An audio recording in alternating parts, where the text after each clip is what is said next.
여러분 안녕하십니까? 반갑습니다.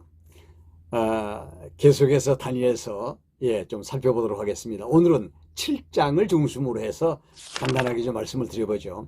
7장 중요합니다.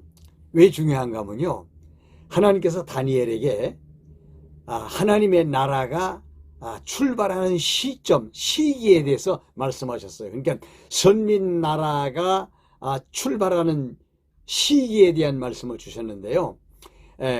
그 내용이 7장의 내용이에요. 7장의 내용은 이렇습니다. 하늘에서 심상치 않은 바람이 싹 불더니 바다 쪽으로 향합니다. 그 바다에서 짐승이 올라오는 거예요. 바람이 불 때 바다에서 짐승이 올라오는 거예요. 첫 번째 짐승은 두 날개를 가진 사자입니다. 여러분, 사자가 짐승 중에서 가장 무섭지 않습니까? 그런데 자세히 보니까 날개가 뽑히는 거예요. 사자가 사람처럼 섭니다. 두 발로. 무슨 말이냐, 바벨론 제국을 의미하는데, 바벨론 제국이 처음에는 이렇게 강하고 무섭게 일어나지만 날개가 뽑히고 사람처럼 이렇게 두 발로 선다, 사람처럼 미약하고 연약한 존재가 된다, 그런 말입니다. 그 다음에 두 번째 짐승이 나타납니다. 그게 뭐냐면 곰입니다. 이 곰이 이 갈빗대 3개를 입에다 물고 나타나는데, 하늘에서 소리가 들립니다. 고기를 많이 먹어라, 이런 소리가 들리는 거예요. 그런데 이 곰의 모양을 보니까 발 하나를 들고 있어요. 이게 지금 뭘 말하느냐 하면은 메대와 파사를 의미하는 건데, 바벨론 제국을 멸망시킨 것은 메대와 파사군의 연합작전이었었거든요. 그러니까 곰이 발을 하나 들었다. 그 발을 하나 들은 것은 메대고 딛고 있는 것은 파사입니다. 그러니까 메대와 파사가 바벨론을 멸망시켰지만 메대는 약하고 파사는 강해서 결국은 파사가 이제 바벨론 제국을 통치하게 되죠. 이 파사가 페르시아입니다. 그러면 이 페르시아 제국이 멸망시킨 나라가 셋입니다. 애굽이고요, 그 다음에 리디아고요, 그 다음에 바벨론이에요. 그러니까 3개의 갈빗대를 곰이 물고 있는 거죠. 놀랍지 않습니까?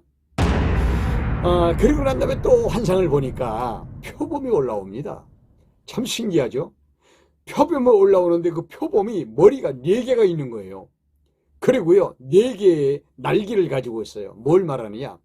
이 표범은요, 헬라 제국을 의미합니다. 다시 말씀드리면 헬라 제국의 황제가, 초대 황제가 누구냐면 여러분 잘 아시죠? 알렉산더 대왕. 이 알렉산더 대왕이 죽습니다. 일찍 죽어요.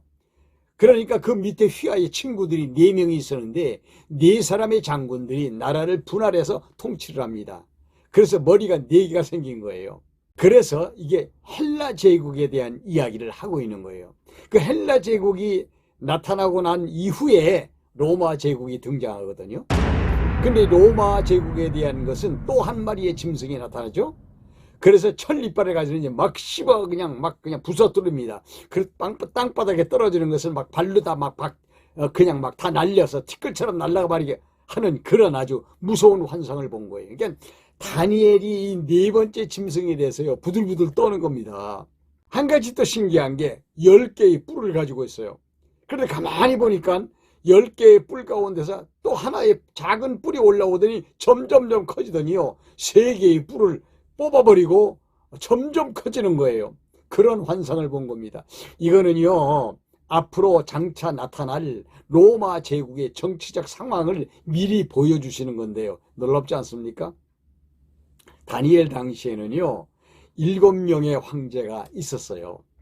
그런데 7명의 황제가 지나가고 난 다음에 이제 공화정치라고 하는 정치 제도가 시작이 됩니다. 그래서 400년 동안 이어지다가 그 공화정치가 끝나면서 나라가 3개로 분리돼서 3두 정치 시대가 와요.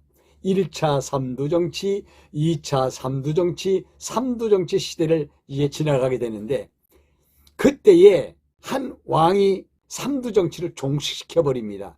그러니까 그 마지막 3두 정치를 종식시키는 왕이 누구냐? 이제 가이사 아구스토라고 하는 왕이에요. 그 가이사 아구스토가 예수님의 탄생과 이제 관련이 지어지는 왕이죠. 성경이 얼마나 놀랍습니까? 그러니까 10개의 뿔이 있는데 그 중에 세 개를 뽑았다. 삼두 정치를 종식시킨 왕이 누구냐? 왕이 바로 가이사 아구스토입니다. 그가 다시 황제를 부활시키죠. 그래서 그가 황제가 되는 거예요. 놀랍지 않습니까? 이 시기와 연계되어서 예수님의 초림, 예수님이 이 땅에 탄생하시는 것은 세 때를 지납니다. 첫째 때는 뭐냐? 헤롯 가문이 아버지 안티파테르가 통치하던 시대. 두 때는 뭐냐? 헤롯이 통치하던 시대.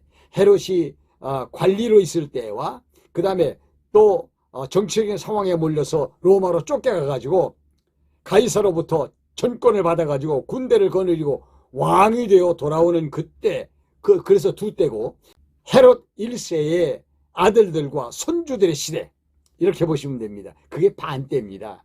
그러니까 성경이 얼마나 정확합니까? 한 때와 두 때와 반때의 시기가 정확하게 예수 그리스도의 초림과 맞물려 있다, 이렇게 보시면 됩니다. 그래서 제 7장은요 성민 나라가 세워지는 시기, 다시 말씀드리면 선민 국가의 왕이신 그리스도가 이 땅에 초림하여 오시는 시기, 그 시기가 바로 바벨론 제국이 페르시아 제국에 의해서 망하고, 페르시아 제국이 헬라 제국에 의해서 망하고, 헬라 제국이 로마 제국에 의해서 망하는데, 그 로마 제국의 역사가 7명의 왕이 지나고 난 다음에 공화정치 시대 400년이 지나고, 그리고 삼두 정치가 시작되는데 그 삼두 정치를 종식시키는 한 왕이 등장함과 함께 그리스도가 이 땅에 초림하신다. 이거는요 정말 놀라운 겁니다, 여러분. 네, 다니엘의 예언은 조금 더 자세하게 8장부터 또 시작이 됩니다. 다음 시간엔 8장에 대한 내용을 좀 집중적으로 생각을 해보도록 하겠습니다. 여기까지 따라와 주신 여러분 대단히 감사합니다. 다음 시간에도 뵙죠. 감사합니다.